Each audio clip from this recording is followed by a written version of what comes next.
ಹಂತ 1ರಲ್ಲಿದೆ. ಹಂತ 1ರಲ್ಲಿ 10ರ ಗಮ್ಮತ್ತು ಅಂತ ಆಟ ಇದೆ. 2ರಲ್ಲಿ 2 ಗುಂಪು ಮಾಡಿದ್ರೆ 2ರಲ್ಲಿ 3 ಗುಂಪು ಮಾಡಿದ್ರೆ 6, 2ರಲ್ಲಿ 4 ಗುಂಪು ಮಾಡಿದ್ರೆ 7, 2ರಲ್ಲಿ 5 ಗುಂಪು ಮಾಡಿದ್ರೆ ಪ್ರತಿಯೊಬ್ಬರು. ಈಗ ನಾನು ಮತ್ತೆ ಮೇಡಮ್ ಆಟ ಆಡ್ತಾ ಇದೀವಿ. ಈಗ ನಿಮ್ ಜೊತೆಗೆ ಇನ್ನೊಬ್ರು ಸೇರ್ಕೊಂಡಿದ್ದಾರೆ 3 ಜನ. ಈಗ ನಾನು ಈ ಆಟನ ಶುರು ಮಾಡ್ತಾ ಇದ್ದೀನಿ. ಈ ಅಡ್ಡ ಸಾಲಿನಲ್ಲಿರುವಂತಹ ಯಾವುದಾದ್ರೂ ಒಂದು ಸಂಖ್ಯೆ, ನನಗಿಷ್ಟವಾದಂತಹ ಸಂಖ್ಯೆಗೆ ಮೇಲೆ ಒಂದು ದಾಳವನ್ನ ಇಟ್ಕೊಂಡಿದ್ದೀನಿ. ನೋಡಿ, ನೀವು ಗಮನಿಸಿ, ಗೊತ್ತಾಗ್ತಾ ಇದೆ ನಿಮ್ಗೆ. ಒಂದ್ರ ಮೇಲ್ಗಡೆ ನಾನು ಈ ದಾಳನ ಇಟ್ಕೊಂಡಿದ್ದೀನಿ, ಸರಿನಾ? ಇನ್ನೊಂದು ದಾಳ ಉಳ್ಕೋತಾರೆ. ಅದೇನ್ ಮಾಡೋದು? ಈ ಕಂಬ ಸಾಲಿನಲ್ಲಿರುವಂತಹ ಯಾವುದಾದ್ರೂ ಒಂದು ಸಂಖ್ಯೆ ಮೇಲೆ ಯಾವ ಸಂಖ್ಯೆಗಳು ಇಡ್ಬೋದು.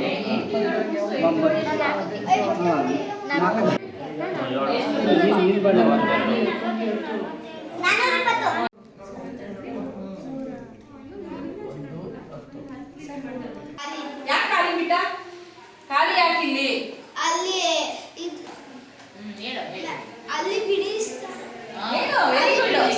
ನಾವು ಮೊದಲು ಏನ್ ಮಾಡಿದ್ವಿ? ಬಿಡಿ ಸ್ಥಾನದಿಂದ ಗುಣಿಸಿದ್ವಿ, ಬಿಡಿ ಸ್ಥಾನಕ್ಕೆ ಹಾಕಿದ್ವಿ. ನೆಕ್ಸ್ಟ್ ಯಾವ ಸ್ಥಾನ? 10ರ ಸ್ಥಾನ ಗುಣಿಸಿದಕ್ಕೆ ನಾವೇನ್ ಮಾಡಿದ್ವಿ? 10ರ ಸ್ಥಾನ ಇಲ್ಲ ಆಗೋ ಚಾನ್ಸಸ್ ಇರುತ್ತೆ ಅದಪ್ಪ. ಅದನ್ನ ಯಾವ ರೀತಿ ಬಿಡಿಸಿ ಕೂಡಿದಾಗ ಇದು ಯಾಕೆ ಇಂಟು ಹಾಕ್ಬೇಕು? 0 ಹಾಕ್ಬೋದು. ಹೌದಾ?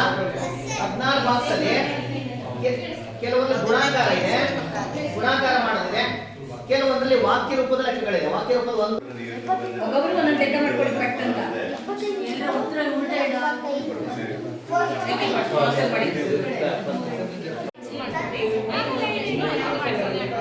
ಪಿಕ್ ಮಾಡ್ಕೊಂಡು ನೋಡಿ, ಗೊತ್ತಾಗಲಿಲ್ಲ ಅಂದ್ರೆ ಪಿಕ್ ಮಾಡ್ಕೊಳ್ಳಿ.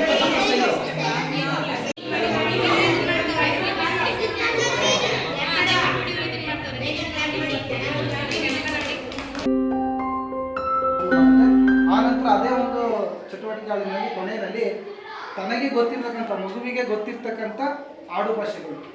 ಈಗ ಸಾಕಷ್ಟು ಮನೆಯಲ್ಲಿ ನಾವು ಮಾತಾಡ್ತಾ ಇರ್ತೀವಿ, ಅದರಲ್ಲಿ ಮಗುವಿಗೆ ತಿಳಿದಿರ್ತಕ್ಕಂಥ ಆಡು ಭಾಷೆಗಳನ್ನು ಪಟ್ಟಿ ಮಾಡೋದು.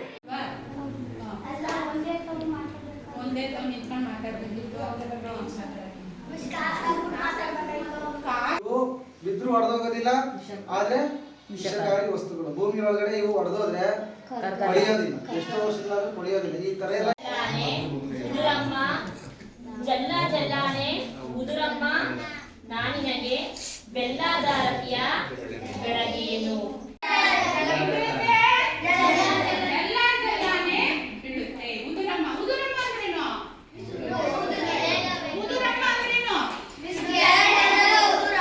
ಕೆಳಗೆ ಬೀಳೋದು ಏನೋ.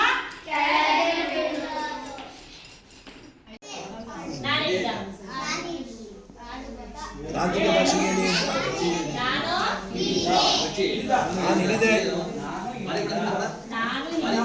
ಅಲ್ಲೇ ನಾನು ಹಿಡಿದಾರಂತೆ ನಾನು ಹಿಡಿದ ಅಷ್ಟೇ.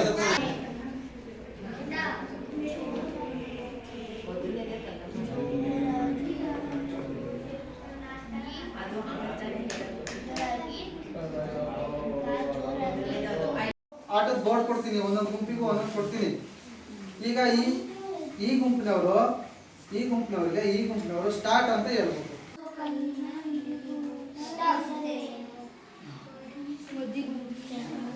ಈ ಕಡೆ ನಿನಗೆ ಇಷ್ಟವಾದ ಸಾಲುಗಳಿಂದ 2 ಪ್ರಶ್ನೆಗಳನ್ನು ರಚಿಸು. ಮೆಲ್ಲಮ್ಮ ತಾಯಿ ಮೆಲ್ಲಮ್ಮ ರಾಗಿಯ,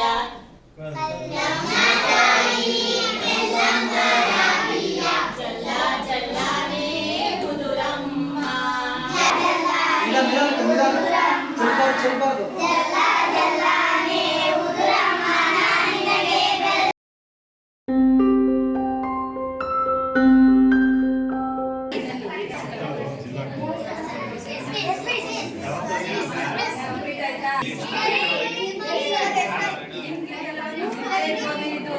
ಕರ್ನಾಟಕ ನಕ್ಷೆ ಅಲ್ವಾ?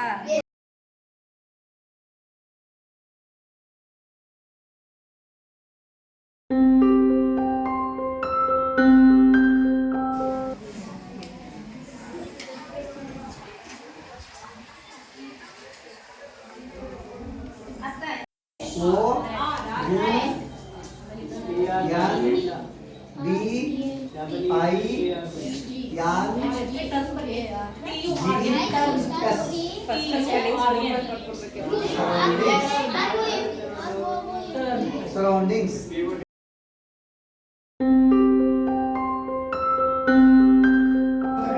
ಒಂದು ಪೇಪರ್ ಮೇಲೆ ಉಜ್ಜಿ, ಬೇರೆ ಪೇಪರ್ ಮೇಲೆ, ಅದೇ ಪೇಪರ್ ಮೇಲೆ ಉಜ್ಬೇಡಿ, ಅದೇ ಪೇಪರ್ ತೊಟ್ಕಿದ್ದಾಕಿ ಕೈಗೆ ಹಂಗೆ ಉಜ್ಬೇಕು.